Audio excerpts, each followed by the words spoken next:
هی چه خبر بچه ها؟ حتما اگه خوشتون اومد لایک و سابسکرایب یادتون نره. دوستان درباره چارلی چاپلین عزیز میخوایم حرف بزنیم. اینو فکر کنم یه دهنشو گاییدن، خب وقتی هم مردم بازم ولش نکردن. خب الان براتون توضیح میدم، حتما ساب کنید تا بدم دیگه توضیح و چیز دیگه نه. دوستان 3 ماه پس از مرگ چارلی چاپلین در سال 1977 چند نفر شبانه اونو نقش قبر کردن. عجب کسکشی بود.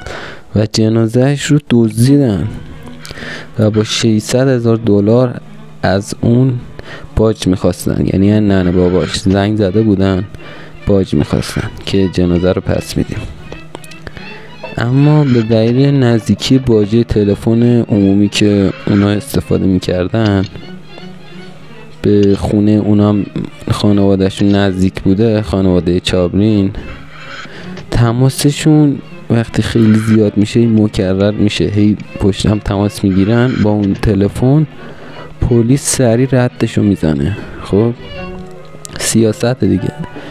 بعد اونا رو سریع ردیابی میکنن و پس از دستگیری اونو جنازه رو دوباره با تابوتی سنگی و قفلدار دفن میکنن. لاشیالا چارلی بدبخت میتونست نفسی چیزی بکنه، حالا قفلی دادن دیگه، کارپوچه تو قیامت هم دیگه نمیتونی درد. آقا بگذاریم.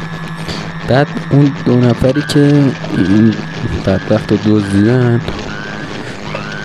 به مدت 5 سال حبس، اون یکیشون که همدست بوده، اون یکی که این نقشه رو کشیده، ای کسیش ته آدم فروشی بوده، به خاطر آدم فروشی حبس ابد گرفت که یه چهره مشهور چیز کرده، دزدیده. و همین دیگه منطقی کسیه رو میکنم. ولی چه کسخلایی بودن و چه ایدهایی بود، رفتن قبل اینو دزدیدن. بدبخت کیلو خرم نمیارزه، 1000 تومان هم نمیارزه.